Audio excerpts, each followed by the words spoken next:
Magnified family, what it do? Kalibita, Kelesakha Mofokeng, also known as Mama Magni. Welcome back to yet another video, another thought of the day, another word of the day, another opportunity for me just to share my thoughts with you guys because Mama Magnified, Mama Magnified. Sana, my mind is always racing. If it is your first time here, welcome home. I hope you make it a stay. If you're returning, welcome, baby. Welcome. We love it here, Magnified Famo. So I think, guys, this won't be very long. I'm just going to do snippets of thought of the day, what's on your mind, word of the day throughout Vlogtober, because I think it'll be a good opportunity for me to just converse with you guys. This morning, as you guys would have seen by the title of the video, Entrepreneurship versus corporate, 9 to 5 versus businessman or businesswoman. And the reason why this thought came to mind is I've always been of the belief that we cannot all be entrepreneurs. Because in the sense that I've only ever been a 9 to 5er, I've always been in corporate. I was actually reflecting, I think I'm actually on my 13th year of working. Crazy, I know. And obviously I've come to learn and realize a lot of things, good, bad, ugly, all of it, okay? And, you know, as we journey along in corporate, there is one common thing that comes about, you know, to say you should start your own business, you should get out of corporate, and. But I really got to thinking, you know, every sector, every way of making an income has its pros and cons. And business is not necessarily very easy, and neither is corporate, all right? So at the end of the day, I think it just really goes back to do what works for you. But for the sake of this conversation, I just wanted to dig deep into both of them and get a better understanding of to each his own, get a better understanding of for you, this is what's winning, for the other, this is what's winning. But it's also not to say that Ngwanyana who believes that we can't all be businesswomen, because who's gonna work for the ones who are employers, right? There's also a lot of teachings that we get at church as well, you know, just obviously speaking more around, what's the word? Prosperity, you know, and standing up for your own. But there's also teachings about how in your workspace, in your corporate, in your 9 to 5, you are there to also make the change and be the light that God wants to see in you, right? So it's not all doom and gloom that you're in corporate and now you must be boxed, you'll never be successful.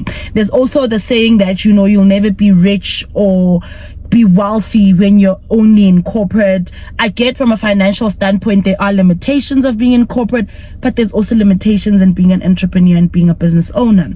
I do commend and I look up to a lot people who are in business full time because it is scary. But maybe so is corporate, you know? And I think we gone are those times when we are saying corporate inali stability, corporate inali is safe. That's gone, guys. I don't know if it was happening a lot before COVID, but right now we are in a position where year after year, there's restructures, basically retrenchments, there's job cuts, there's budget cuts. And the other reality that I want to bring is I'm not saying I'm not grateful to still have my job and be in a 9 to 5, but I think the discussions that we are failing to have and that we don't have enough of is the fact that libaba sitting in the work, at the cost of what? In what conditions? You know? And I'm saying this because a lot of the times when they are cutting heads and cutting budgets and the work is still there, the demand is still there. If not, it actually gets more with the same capacity, with the same human person that you are. But we are expected to do a lot more, a lot quicker. And I know that is evolution, that is innovation. You know, you want to get more done with less resources. I get that. But my point is most times, even when they are cutting heads and what ends up happening is the workload is still there and it ends up getting divided by the people who are still there with the same capacity on top of what you're already doing. And needless to say, obviously this will then lead to a sense of, if this is the workload, this is the extra workload. How you can ask, you know. So I think we don't have enough of those conversations of the raw truths of corporate. I don't think we have enough conversations about mental health in corporate. I don't think we have enough conversations about how we are just sitting in the toxicity. And I always say, more than ever, I keep thinking, I don't know how people who don't have Jesus do it.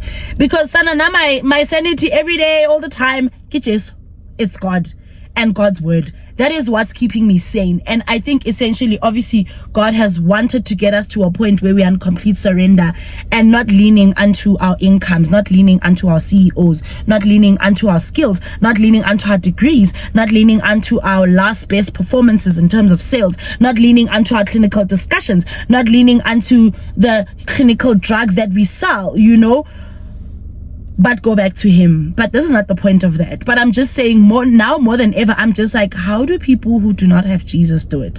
Because Sana, right now, oh my word.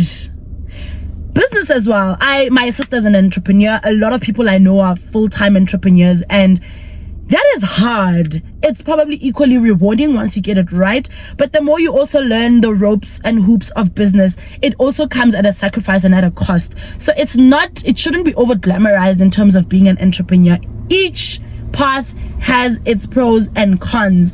And I don't think we should villainize people who choose to only be in corporate. Neither should we villainize people who say, nah, I'm in business and I'll never ever do corporate. Do you know what I mean? Because each one works. If you work the work, or if you have a plan and you work the plan, then it works. But the only thing I can speak for right now is the corporate part, to say, wow, it's a lot, you know. And my husband and I, well, we've been having obviously the continuous conversations about, you know, forecasting and our couple plans, or, you know, having a family and running a household. You need to have those financial discussions to say, what is our near future looking like 5 years income wise? You know, what do we need to adjust? Do we need extra income? What do we need to, you know, I desperately want to go back to school. I want to go back. I know where God's called me to be, what industry and what I need to do. But I still feel so upset that I cannot even be afforded that, because what I want to study needs me to study full time. I want to get into medicine. I want to be a pediatrician or a clinical psychologist for children, or probably ECD, but I want something medical and children. That is where I need to be, anything children. And unfortunately for me to continue to use my current BSc degree and pursue my medical degree, I need to do it full time. Do you think I'm able to be afforded that opportunity? No, because bills need to be paid. I've got small children who are running a household. Right now, we cannot afford to have a one income household. We don't talk enough about how the black child's dream can be delayed because of the reality of Hore. We are still catching up financially, you know. And I think it's warranted that we need to start thinking innovatively about, we can't live hand to mouth like our parents, guys. We have to be forward thinking. We are dreaming bigger. Our lifestyles are very different. And when I look at what we are sitting in terms of whether you're in corporate or business, I don't think there's one better than the other, honestly. Although most people, there is a belief that you rather be in business, own your time, make your own money, you know, all of that. Probably there are studies to prove the sustenance of that, you know, but it's not as easy as 1, 2, 3, double into it, let's go for most people.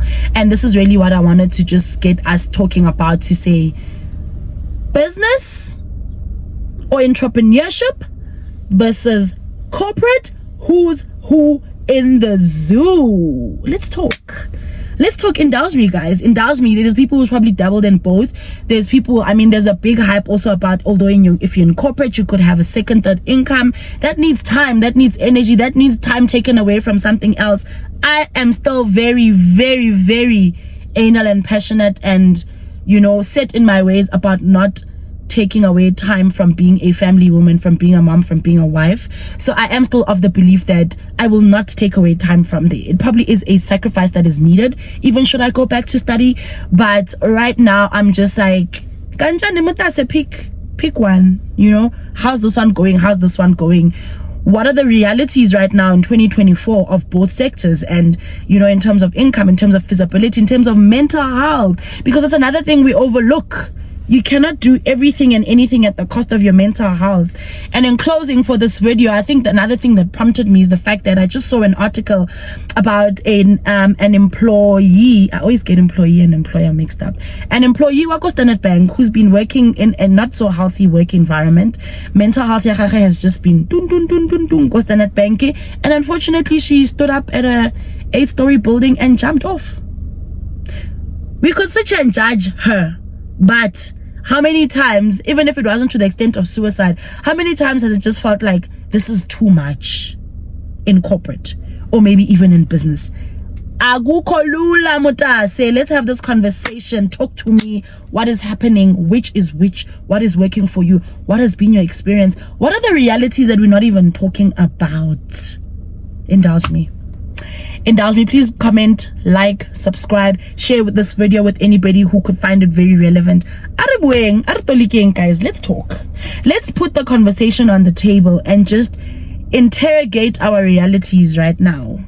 I get it. I love you guys so much. I hope this was a good food for thought, word for thought, word of the mind, thought of the mind. Thought of the day, word of the day. Well, I'm going to be doing a lot of these for vlog. Magnified. Magnified. Magnified.